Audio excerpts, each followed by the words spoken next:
이 세상이자 당시 인도 가비라국에서 태어나신 석가세존의 마음이라 하는 성품에서 일어난 깨달음이 지혜였다. 당시 실존자의 지혜를 불성이라 하고 그 불성이 세상에 널리 크게 열려진 가르침이 불법이 되어 지금 세상까지 이르고 있으며 한 점 티끌에도 불변할 불멸의 참됨이 진성으로 된 불법이다. 이러한 불멸의 참된 불법이 진성이 된 원인은 불멸의 진리인 법성을 깨달은 지혜가 곧 불성이기에 불법이 되었다. 룸비니와 아픈 손가락들. 그 외 불법을 공부하는 이 세상 사람들 모두는 한법 석가세존의 불성인 가르침을 따르는 이 한 가지가 석가세존의 불성에 의한 심고를 체험해가는 후인들이다. 이 후인으로 계승하는 부끄럽지 않은 체면은 오직 이러한 참된 공부에 의한 이 공부에서 일시각의 정신에도 나란 자신을 하루하루 살갑게 살펴주어야 하고 이 한법에 혼신을 써야 제일 먼저 호법 신장은 큰 힘이 되어주고 선악은 밝아지는 것으로 일상생활을 편하게 하며 마장은 공부에서 스스로 떠난다. 어쩔 수 없이 어렵게 된 사회생활에서 스스로의 인생이나 재물에 걸림돌이 없을 수 없으나 자신 스스로가 이 공부에 대한 큰 후가를 잊지 않아야 한다. 부디 어렵다고 생각하지 말고 여기서 하는 이 공부를 스스로가 떼어놓지 않는 한 석가세존께서 한 나라의 왕자이면서 그 자리를 떠난 고행으로 일생을 마친 그 후가는 수천 년 역사가 흘러도 불멸할 불성을 택한 것이 되어 있듯이 이 공부로 얻는 후가가 이와 같을 것이다.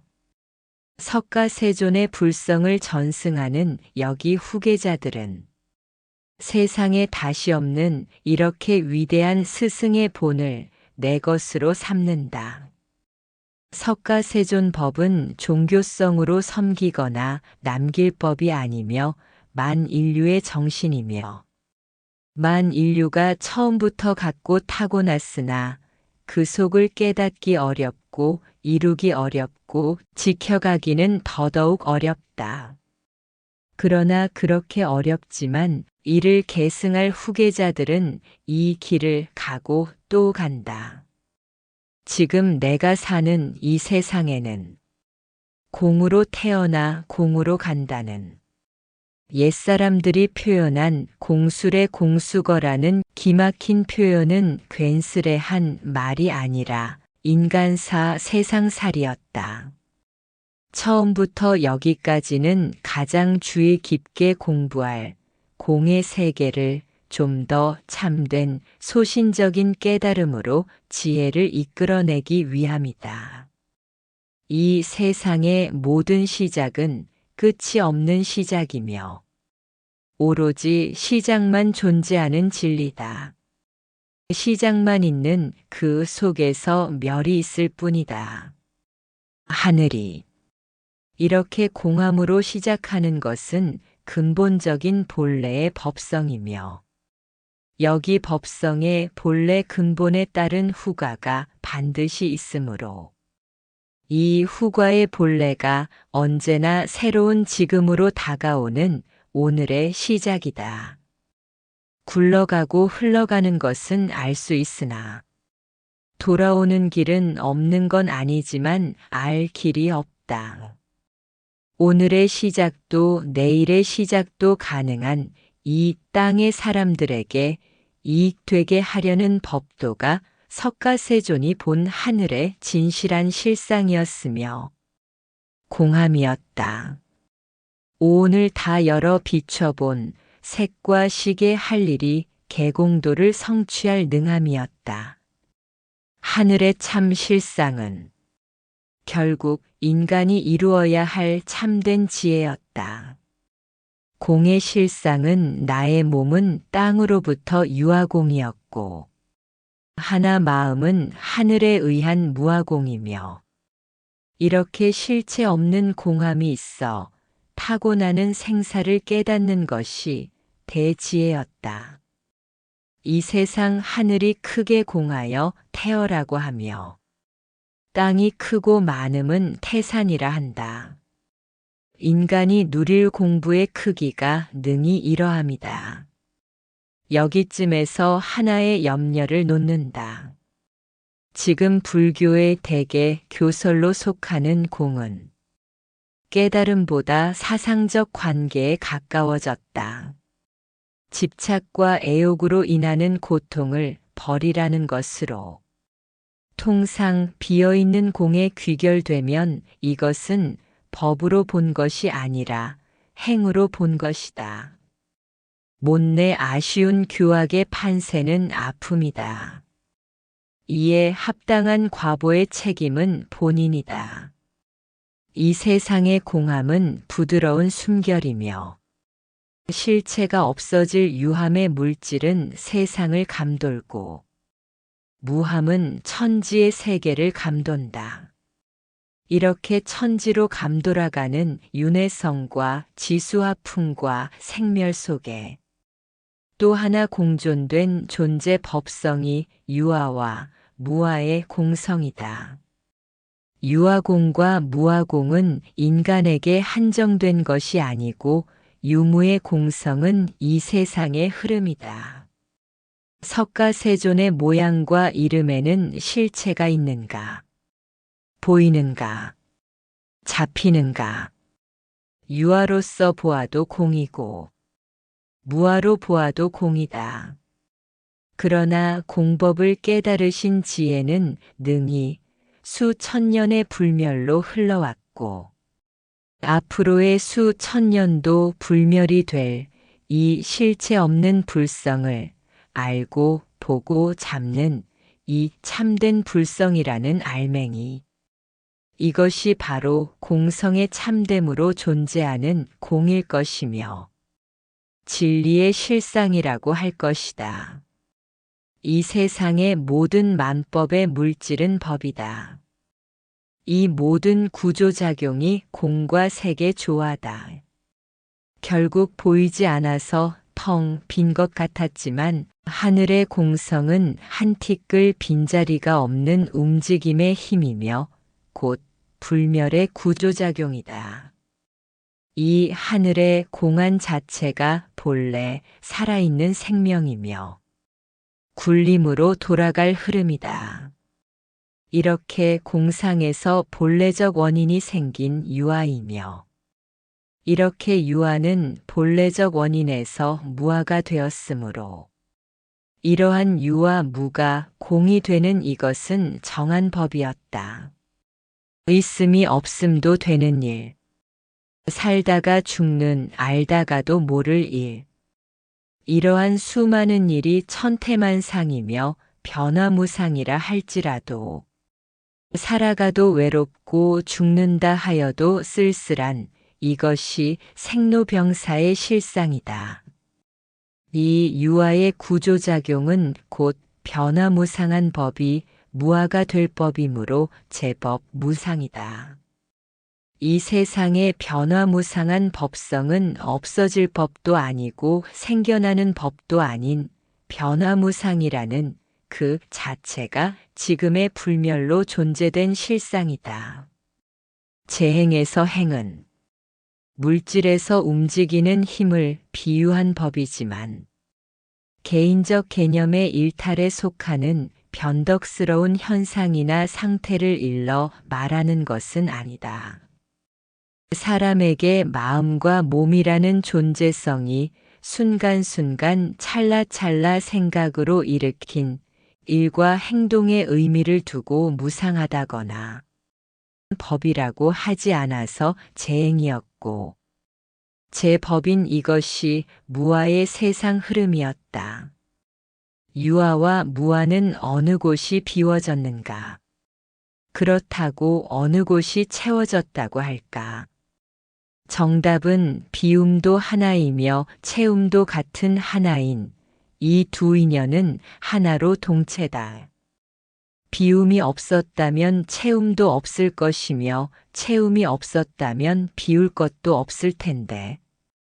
비움과 채움은 서로 하나가 되어 능히 천상, 지옥, 인간, 축생, 악귀, 아수라, 어둠, 밝음 무엇이든 될 수 있고 갈 수 있고 올 수도 누릴 수도 있는 변화로 이루는 무상한 실상이 공의 도리이며 유무와 공의 도리다.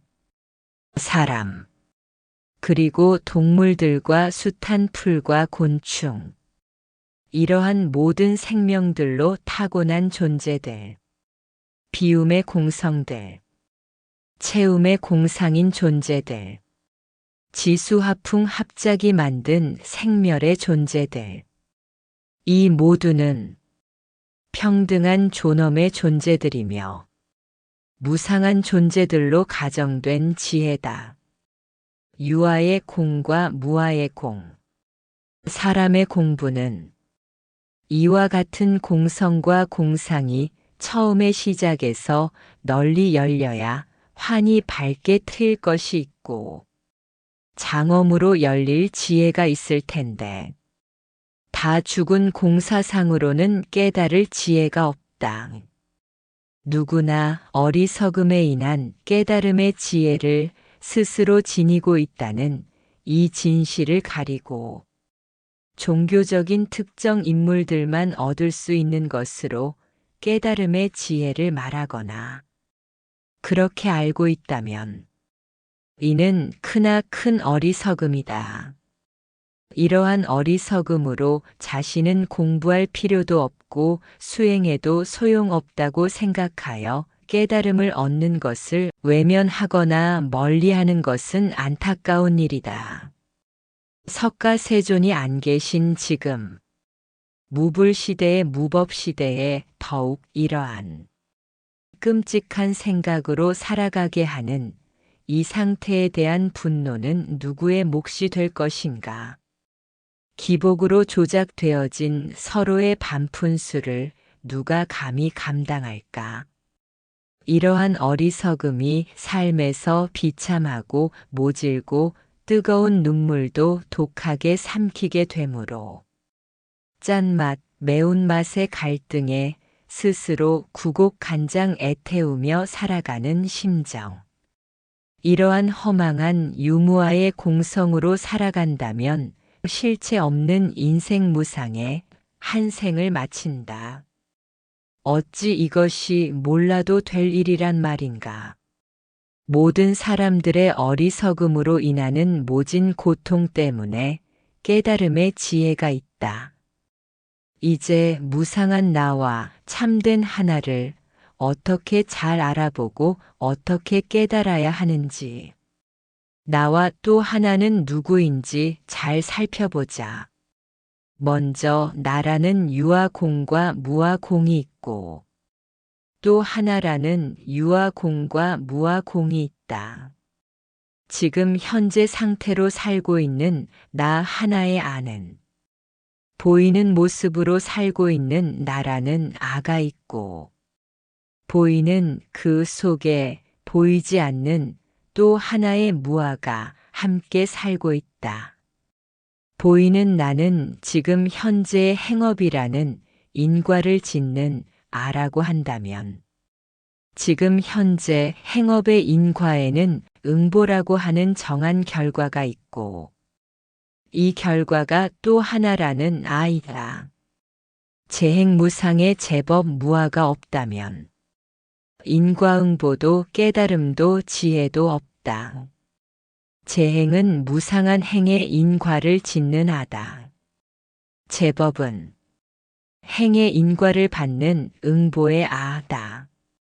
이렇게 보이지 않는 하나의 아가 인을 일으키고 행업을 짓는 아의 과가 된다.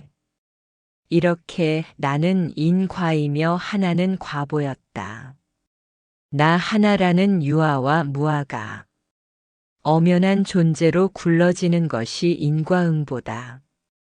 이 한법, 인과응보가 없었다면 불법도 깨달음도 지혜도 없으므로 일반적인 보통 사람의 탐욕도 어리석은 욕망도 고쳐갈 법의 대상이 되지 않았을 것이다.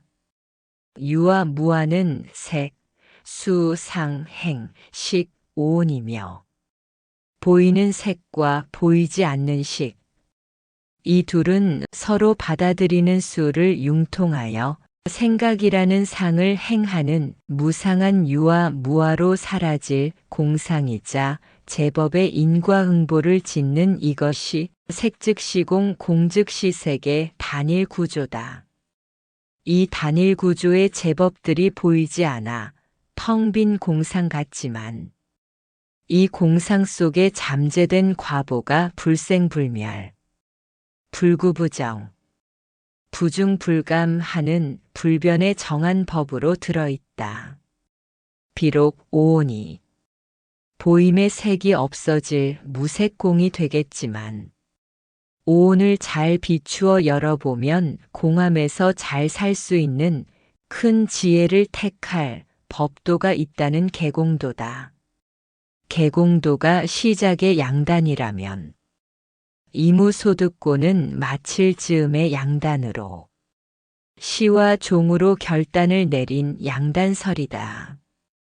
이무소득고는 공함으로 무가 된 이로써 생각해보니 잃은 것에서 얻을 것이 있듯이 무에서도 소득될 만한 연고는 불보살도 있고 마하바냐바라밀이라는 크나큰 대지혜도 공함으로 함께 있다. 이 한법심경의 핵심을 제대로 이해한다면 유마거사의 불이법과 법성의 무이상이 한법인 것을 잘 알게 한 실상반야다. 여기서 현재 불교는 얻을 것이 없다고 말한다. 하지만 언젠가는 알 것이다. 지금의 우리말 반야는 실상을 다 죽여놓고 실상 없는 반야를 풀어 쓰는 까닭에 불자와의 부조화를 야기하여 답이 없는 의문으로 심경에 걸림이 되는 장애가 될 것이다.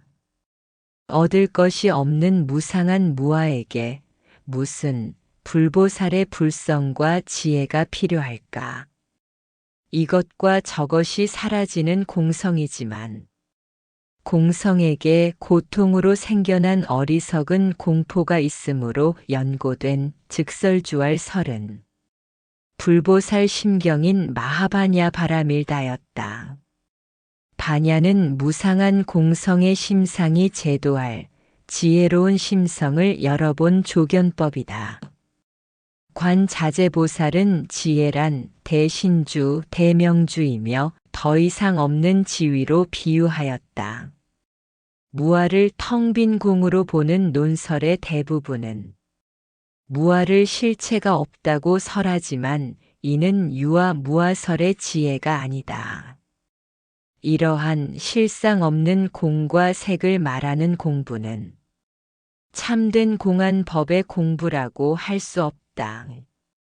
여기 룸비니와 아픈 손가락들이 짓는 공부는 불생불멸하는 법성의 실상을 참됨으로 회양하려는 지혜를 나눈다.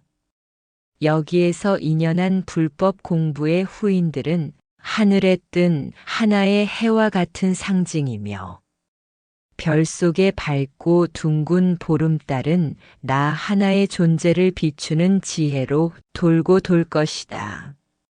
이것이 대신주, 대명주의 최고 지위를 돌고 돌게 할 독존적 공부의 실상이다.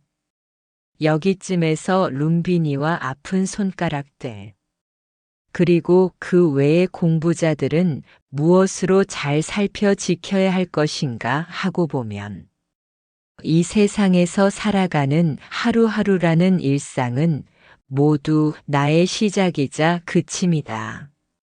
이러한 근거마저 모르고 살면 지금의 허망함을 깨닫지 못하고 보잘것없는 중생심은 지금으로 살아가는 이 순간순간에서 똑바로 된 참됨으로 깨달을 지혜가 없다. 너무나 변덕스럽고 조잡한 일상이라 깨달을 여유조차 없었고 스스로 느끼는 가련함에 속마음이 치를 떨면서도 보통 사람이면 알 수 없는 이 어리석음 속에서 모질게 버티고 기다려준 나의 지혜가 얼마나 위대하고 거룩한 감사함인가. 깨달음의 지혜가 어느 날 나 하나에게 우뚝하게 드러날 참된 불성이 된다는 진실을 지금을 사는 내가 깨달아야 한다. 여기 지금 이 글을 본 모든 공부자들은 자신이 무상한 공상과 무심한 공성을 지혜롭게 깨닫는 것은 최상의 존재감이자 인간 최대치의 진심이기에 이 한법을 다음 내 생의 명운으로 걸자. 이 한법이 이 세상으로 내가 타고나고 내가 태어나게 되는 나 하나의 순환성 진리이다. 이 한법, 정한 법이 나 하나의 존재에게 하늘이 주고자 하는 마지막 미학의 선물이며 하늘과 땅이 나에게 올리는 대신주와 대명주의 천공이며 천공은 오직 나 하나 지혜를 깨우는데 스스로 다함 없을 최고의 위상이 되는 시무상주로 열어놓은 길이니 그 길을 가는 공부자들도 지금 짓는 법공양이 천년의 감로법이 될 인과응보를 위한 행업이 될 수 있도록 짧게 남은 그 수명이 다하는 그날까지 한법 합장을 아끼지 말고 나 하나의 참됨으로 귀의해야 할 것이다. 이것이 참 인간의 진면목이다.